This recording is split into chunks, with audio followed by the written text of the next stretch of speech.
የኦሮሞ ብሔር ባህልና አጭር ታሪክ ከባላምባራስ ጀቤሳ እጀታ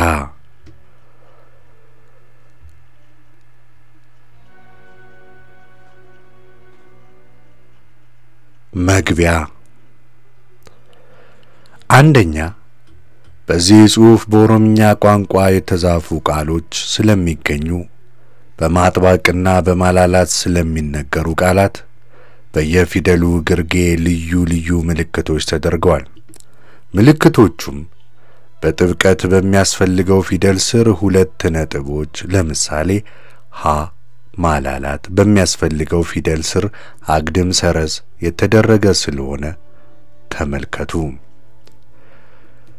በንባብ ጊዜ ለመጠቀምም ይቻላል። ሁለተኛ በኦሮምኛ አነጋገር ውስጥ የሚገባ ደ የሚሰኝ ፊደል ስላለና በአስፈላጊ ቦታ ላይ ፊደሉ ካልገባ አነጋገር ሊሟላ ስለማይችል በዚህ መጽሐፍ ውስጥ ተጠቅሜበታለሁ። ይህ ፊደል ሊገኝ የቻለው አሁን ሳይሆን ብዙ ፈተናዎች ካለፉ በኋላ ለሀገርና ለወገን ብዙ አስተዋጽኦ ባበረከቱ ብዙ ሰዎች ድካም የተገኘ ነው። እሳቸውም የዓለም ስማቸው ሂካ ወይም ፈቺ ተርጓሚ በኋላም ያላቸው ቅን አስተሳሰብ በሃይማኖት ክፍሎች ዘንድ ከፍተኛ ግምት ስላሳደረ በወንጌላዊ ቤተክርስቲያን መካነ ኢየሱስ የተሰጣቸው የጥምቀት ስማቸው አናሲሞስ ነሲቡ በኦሮሞ ባህል በአንጋፋ ልጃቸው የሚጠሩበት አባ ገመቺስ የማስደሰተ አባት የተባሉ ምሁር የቀረጹት ነው። አናሲሞስ የመባል ስያሜ የተሰጣቸው ያለ አንድ ምሳሌ አልነበረም። ከፊልሞና ዘንድ ወደ ቅዱስ ጳውሎስ የኮበለለው የቅዱስ ጳውሎስ ተማሪ በነበረው ደግ ሰው ስም ነው። አናሲሞስ ማለትም ጠቃሚ ወይም ረዳት ማለት መሆኑ በመጽሐፍ ቅዱስ መዝገበ ቃላት ላይ ተጽፏል። አግናሂዮስ የኤፌሶን ጳጳስ የኮበለለው የፊልሞና ባሪያ አናሲሞስ በቃል የማይገለጽ ፍቅር ያለው መሆኑን ይገልጻል። አናሲሞስ በ1884 መጽሐፍ ቅዱስን ከእንግሊዘኛ ከልዩ ልዩ መጽሐፍት ወደ ኦሮምኛ በዚሁ ፊደል በመጠቀም ተርጉመው በምጽዋ ምድኩልስና በአውሮፓ በእንግሊዝ መጽሐፍ ቅዱስ ማህበር ማተሚያ ቤት ዮሐንስ ሉዳ አሳትመዋል። ስለዚህ ይህ ፊደል ግዕዝ ዓመታት ያህል በሥራ ላይ የዋለ ነው። ሶስተኛ መጽሐፍቶችን በመመርመር የተገኙ ማስረጃዎች አብዛኛዎቹ ከውጭ ሀገር ጸሐፊዎች ድርሰት ስለሆነ በጥቅስ አመልክተን ብንተው በአማርኛ ብቻ የማንበብ ችሎታ ያላቸው ሰዎች ከዚህ ጋር ለማመሳከር ችግር እንዳያጋጥማቸው እንዲሁም የሀገራችን ጸሐፊዎች ስለ ታሪክና ባህል የጻፉትን የጎሳው ታሪክና ባህል ጋር ተመሳሳይ በማይሆን ነጥብ ላይ ምክንያቱን ለመግለጽ የተጻፈውን ለማመሳከር አንብበው እንዲረዱ በማሰብ ጥቂት ቃላቶች ወደዚህ መጽሐፍ ተወስደዋል።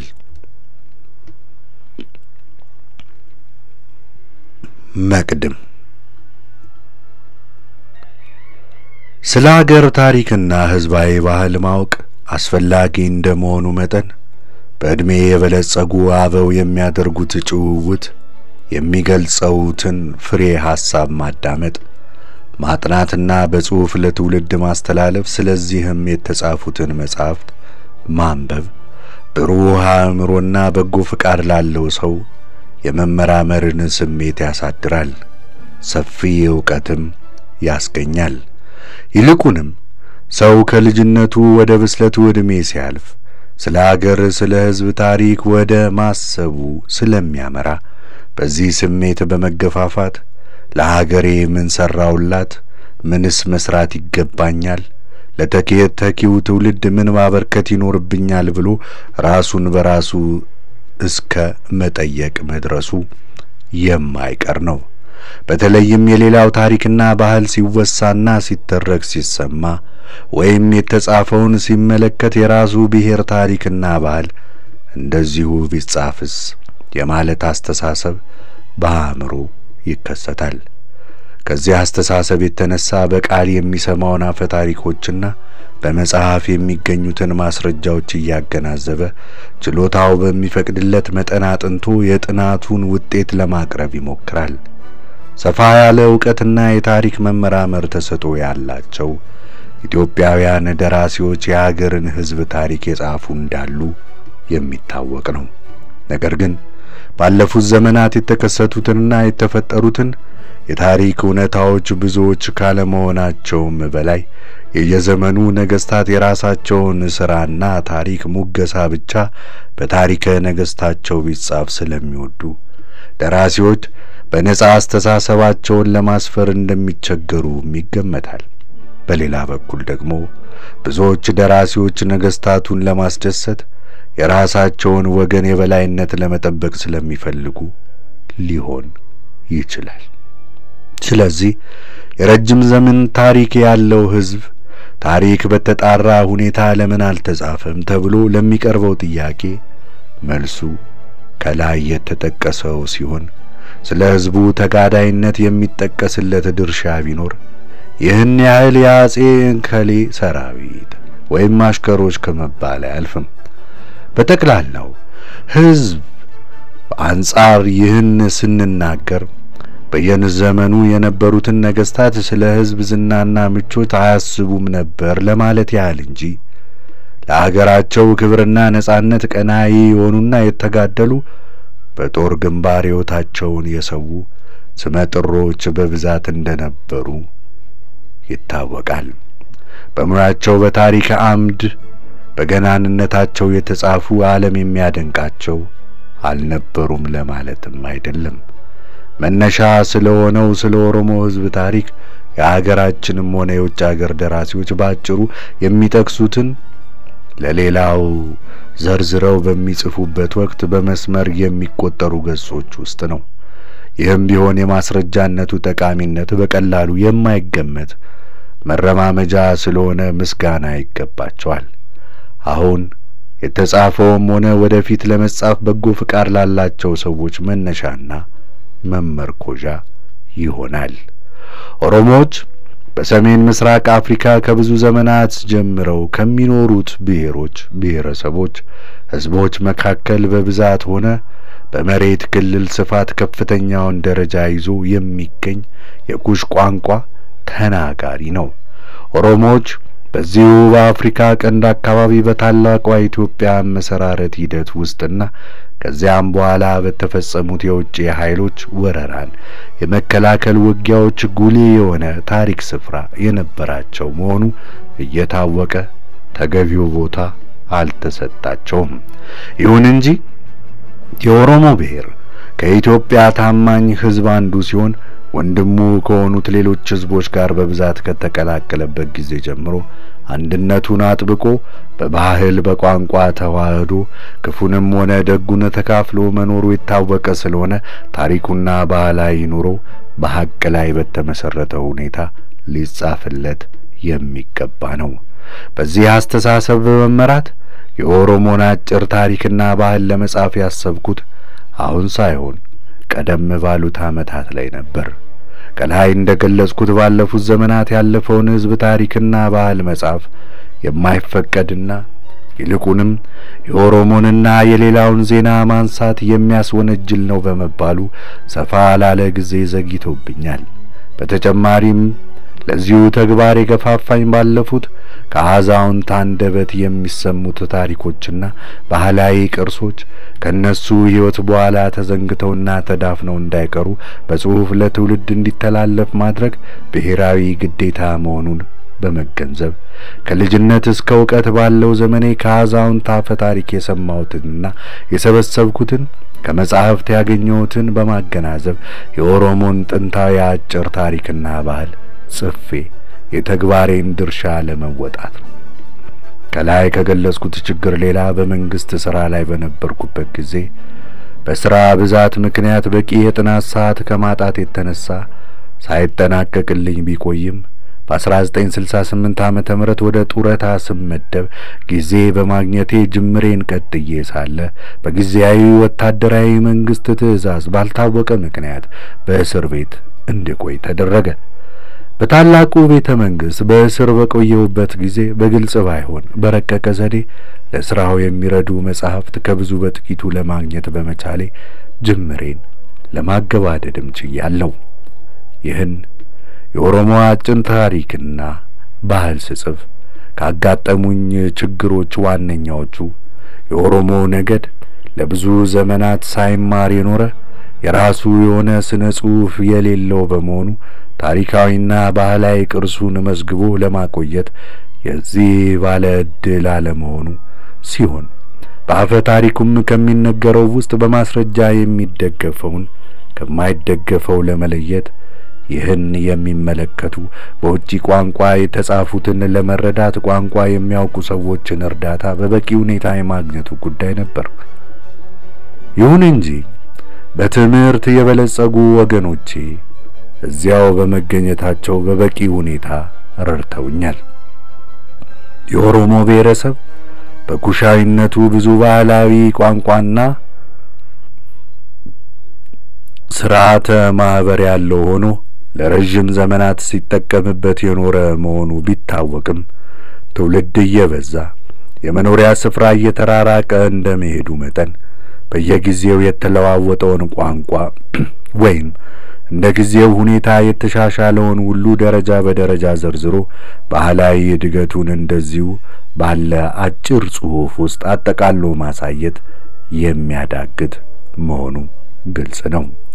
ከዚህም ሌላ የኦሮሞ ሕዝብ ከክፍሉ ከተጎራበተው ነገድ አካባቢ ሁኔታ በጊዜ ብዛት በጣም በመዋሃዱ በአንዳንድ ቦታ ባህሉንና ልምዱን ለሌሎች ነገዶች ሲያወርስ፣ በሌላ ቦታ ደግሞ የዚያን አካባቢ ባህል ልምድ ወርሶ ይገኛል።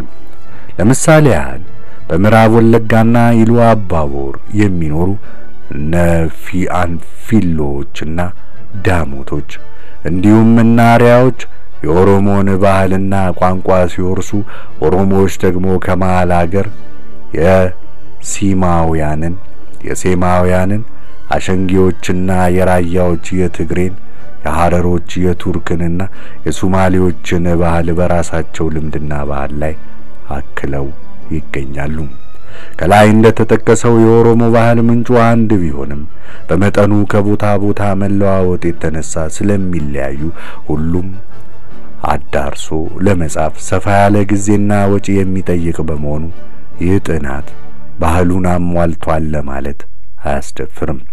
ይሁን እንጂ ከመለያየታቸውና እጅግ ከመራራቃቸው በፊት ጀምሮ የነበረው ጥንታዊና ታዋቂ የሆነ ባህላቸው ከተለያዩም ወዲህ ሳይለወጥና ሳይበረዝ ለብዙ ዘመናት ቆይቷል። አሁንም ጥንታዊ ባህላቸውን እንደያዙ የሚገኙ ክፍሎች እንዳሉም የሚታወቅ ነው። ለምሳሌ ያህል ብንጠቅስ ሳይለወጥ የቆየና አሁን በከፊል ያለ ባህላቸው ወደፊት በስፍራው ስንደርስ ዝርዝሩን እንደምናየው ከዶሪነት ወደ ገዳነት፣ ጉቡነት ከዚያም ወደ ሉባነት መሸጋገርና በዚህም ወቅት የሥርዓተ ሃይማኖት መገልገያ ዕቃ ንዋየ ቅዱሳት ጫጩና ከለቻ የሚቀዳጁበት ቡታ አርደውና ተገርዘው የዚህን ሥርዓት ካሟሉ በኋላ በሕዝቡ ተመርጠው ስልጣን የሚይዙበት እንዲሁም ለ8 ዓመት በአስተዳደርና በዳኝነት ሕዝቡን ከመሩ በኋላ እንደገና ቡታ አርደው ወደ አባ ቦኩነት ሲተላለፉ ቦኩ በትረ ስልጣን መቀዳጀት ከ8 ዓመት በኋላም ዮባና አካከዩ የሚያሰኝ ልዩ የክብር ስም ተቀዳጅተው በአባ ሙዱነት ስፍራ የሚደርሱበት ከዚህም በኋላ ወደ መንጉዶነት የሚተላለፉበት ፈጣሪያቸውን የሚያመልኩበት የሃይማኖት ሕግጋታቸው ወልዳ የሚሉት የመጸለያ ቦታቸው ትልቁ ዛፍ እና ኦዳ የሚሉት የፖለቲካ ጉዳይ መፈጸሚያ ቦታቸው፣ በተጨማሪም የረኮ ወይም የሕግ ሚስት የቤተሰብ ኃላፊነት መብትና አንድ ወንድ ከአንድ በላይ ሚስት ማግባት፣ የረኮና የጉዲፈቻ ልጅና የመሳሰሉት ናቸው። ይህም ቢሆን በአፈጻጸም ረገድ ጥቂት ልዩነት ይታይበት ይሆናል።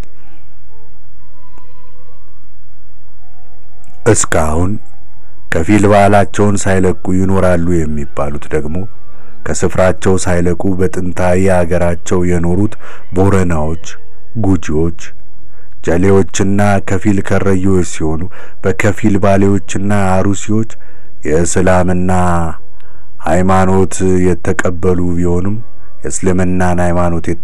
ቢሆንም ጥንታዊ ባህላቸውን አልተውም።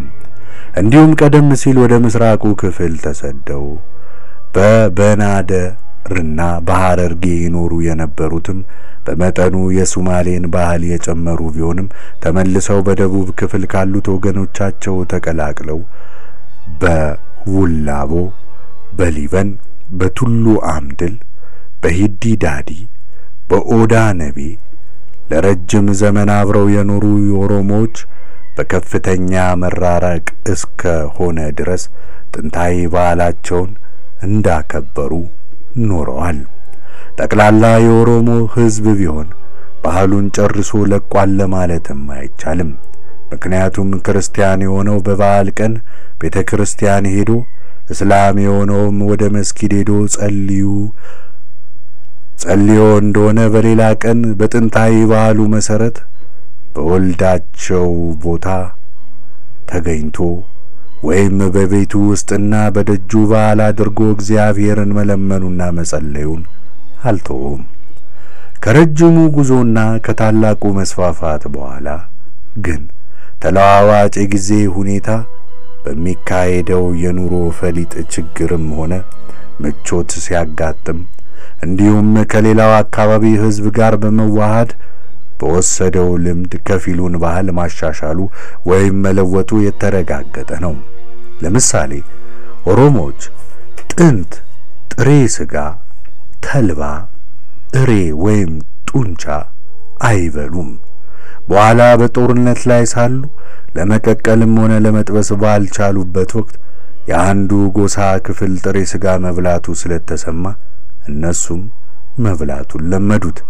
እንዲሁም በራሳቸው በረት የተወለደና ያሳደጉትን ከብት በሌላ ለውጠው ካልሆነ በስተቀር ራሱን አርደው በፍጹም አይበሉም ነበር። ምክንያቱም በእጃቸው ተወልዶ በእጃቸው ያደገውን ጥለን በስለት አንገቱን መቁረጥ ያሳዝነናል ይላሉ። በኋላ ግን ትተውታል። ስለዚህ የኦሮሞን ከዚህ በኋላ የተለወጠና ነባር ባህል ለይቶና አጣርቶ በመጽሐፍ ማስፈር ለሚሞክር ሰው ብዙ ድካምና ችግር ማስከተሉ ግልጽ ነው። እንደሚታወቀው ሁሉ የኦሮሞ ብሔረሰብ ረጅም ታሪክ ያለው ቢሆንም እንደ ታሪኩ እርዝማኔ ተመጣጣኝ የሆነ ቀርቶ በመጠኑም ቢሆን የጽሑፍ ቅርስ ስለሌለው የአንዳንድ ታሪክና ባህል መነሻው ይኸው ብቻ ነው ብሎ መናገር አይቻልም። ቀደም ብዬ እንዳስረዳሁት መነሻው አንድ ቢሆን እንኳን ትውልዱ እየሰፋ በሄደ ቁጥር ባህሉም በዚያው መጠን እየተለወጠ ይሄዳልና ነው። በዚህ መባሉም በመሰረቱ ጥንታዊ ታሪካቸውና ባህላቸው አሻሚ ይሆናል ማለት ግን አይደለም። እንዲሁም አዛውንት በስፋት ከሚያስረዱት ታሪክና ባህል መብዛት የተነሳ አንባቢን ያሰለቻል ተብሎ የተገመተውን በማለፍ ጥራትና ብቃት ያለው እንዲሆን ተደክሞበታል።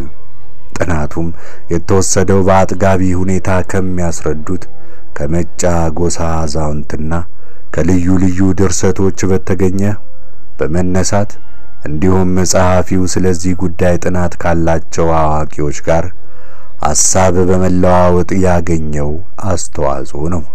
በስነ ጽሑፍ ማቀነባበር ረገድ ድርሰቷ አዋቂዎች ጣዕምና ለዛ ያለው አድርገው ለአንባቢ እንደሚያቀርቡት ሆና ተዘጋጅታለች ብዬ አልዋሽም።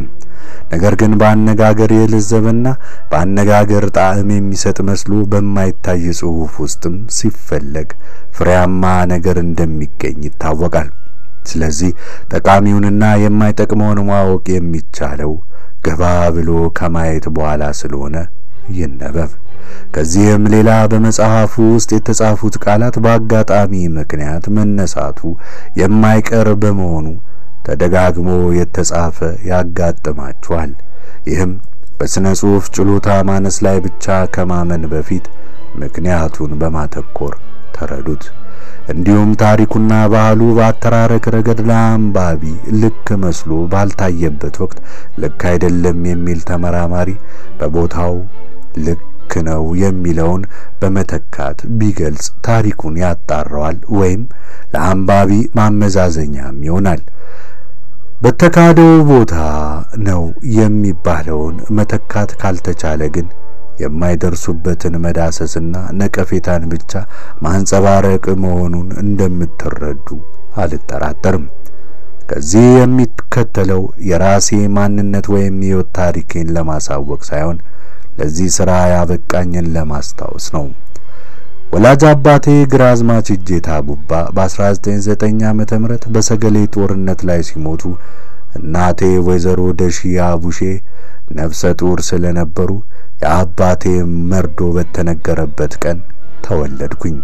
ብዙም ሳይቆይ የእናቴን ሴትነትና የእኔን ሕፃንነት የተመለከተ ባላንጣችን የአባቴን ባላባትነት በከፊል ይገባኛል ብሎ በዘመኑ አገረ ገዢ ላይ ክስ አቀረበብን።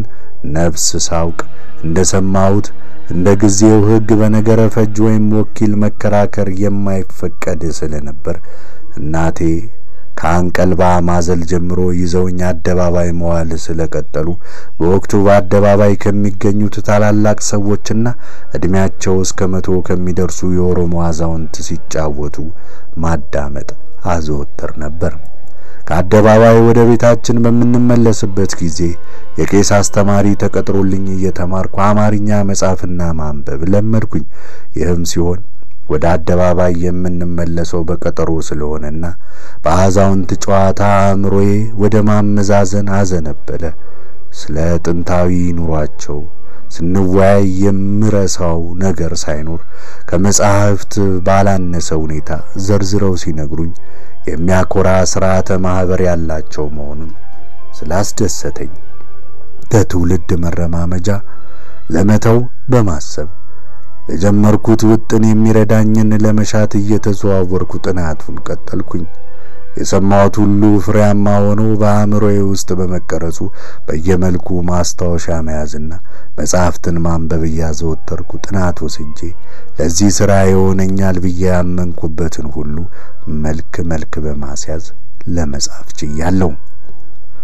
ምስጋና አቶ ይልማ ደሬሳ ባህሉን በምጽፍበት ጊዜ በርካታ እርዳታ ስላደረጉልኝ፣ ሁለተኛ ደጃዝማች ካሳ ወልደ ማርያምና አቶ ተሾመ ገብረ ማርያም ስለ ኦሮሞ ባህልና ታሪክ በውጭ ሀገር ቋንቋ የተጻፈውን ወደ አማርኛ በመተርጎም ስለረዱኝ ምስጋናዬ የላቀ ነው። በመጨረሻ መጽሐፉ እንደ አባትም እናትም ሆነው አሳድገው ለብዙ ቁም ነገር ላበቁኝ እናቴ ለወይዘሮ ደሺ አቡሽ መታሰቢያ ይሁንልኝ ይላል።